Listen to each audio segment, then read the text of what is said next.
मंजुलिका उत्तर प्रदेश के एक छोटे से कस्बे सुल्तानपुर में एक पुरानी हवेली थी।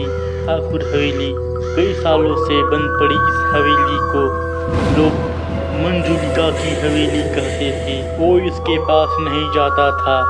कहते थे कि वहाँ एक पागल आत्मा भटकती है जिसकी हंसी सुनकर लोग पागल हो जाते हैं।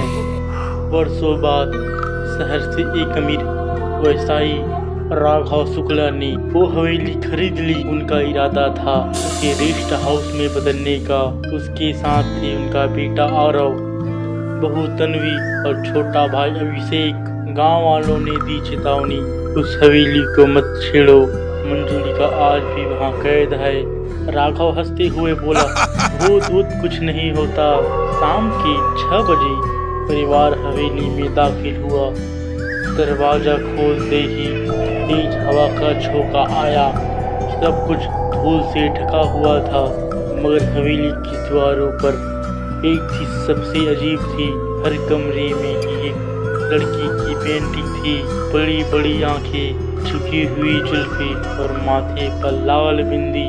ये कौन है? तन्वी ने पूछा। एक नौकर ने धीरे से कहा, मंजुलिका। रात के 2 बजे आरव की नींद अचानक खुल गई।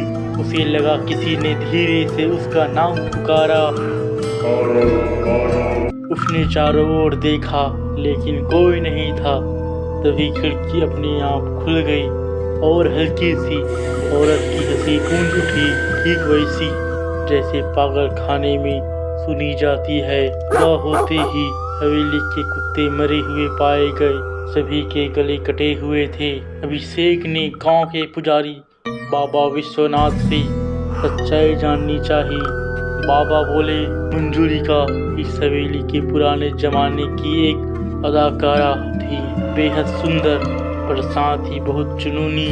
उसका दिल ठाकुर अजय सिंह पर आ गया था, लेकिन अजय ने किसी और से शादी कर ली।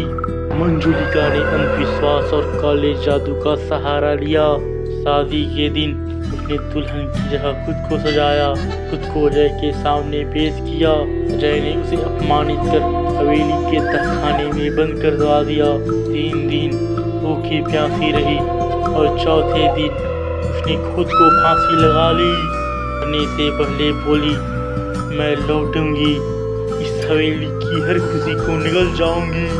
तब से जो भी हवेली में रहा, मौत उसकी छांव बन गई। आरव और अभिषेक ने मिलकर तहखाना खोला। एक पुराना झूला पड़ा था, दीवारों पर खून से लिखा हुआ, मैं अब भी जिंदा हूँ। तभी झूला अपने आप हिलने लगा। अचानक बिजली चली गई।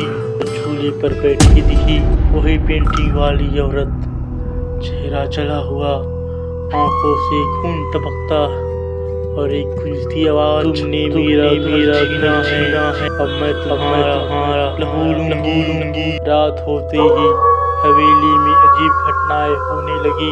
तन्वी को नींद में चलने की आदत नहीं थी, पर एक रात उसे सीढ़ियों पर देखा गया, नीचे तहखाने की ओर बढ़ती हुई, आंखें पूरी तरह सफेद। अगली सुबह तन्वी की पीठ पर किसी ने नाखून से लिखा, अब तू मेरी है।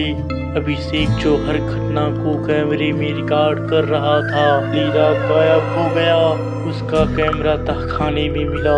आखिरी वीडियो में मंजुलिका के पैर उल्टे थे और वह हवा में तैर रही थी। हवेली में हर रात कोई चिपता, दीवारों से खून बहता, छत से उल्टी लटकी हुई मंजुलिका दिखाई देती।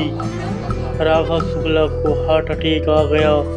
डॉक्टर को बुलाया गया, लेकिन जैसे ही उसने राघव की नव देखी कि आंखें फटी की फटी रह गई।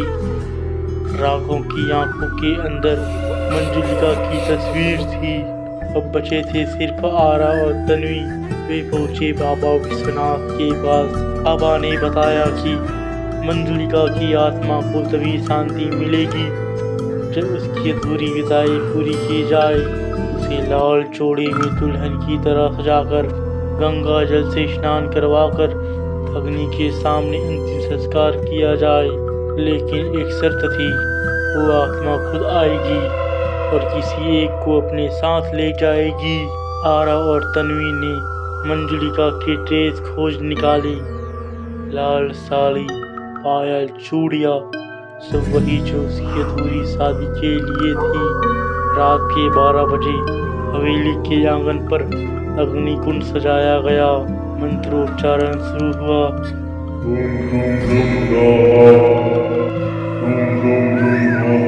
हवा रुक गई और एक भारी डरावनी गूंज, मैं आई हूँ, मंजुलिका प्रकट हुई, पूरी दुल्हन की तरह, मगर खून से लथपथ। उसने तन्वी की ओर इशारा किया, ये मेरी जगह आई है, उसे मैं ले जाऊंगी। आरव उसके सामने खड़ा हो गया। ले जाना है तो मुझे ले जा। मंजुलिका रुक गई और पहली बार उसकी आंखों में आंसू थे। काश किसी ने भी मुझे यूं चाहा होता। कहते हुए वक्त आग में कूद गई। सुबह हवेली शांत थी। मंजुलिका की पेंटिंग सब गायब हो गई थी। हवेली की दीवारें अब सफेद थी। कोई चीख नहीं, कोई परछाई नहीं। गांव वालों ने कहा अब हवेली शुद्ध हो चुकी है, पर उसकी कहानी आज भी हवाओं में गूंजती है। कहानी पसंद आए तो हमारे चैनल को सब्सक्राइब कीजिए, वीडियो को शेयर कीजिए, कमेंट कीजिए। आपको कौन सी और डरावनी कहानी सुनना है उसका नाम कमेंट कीजिए।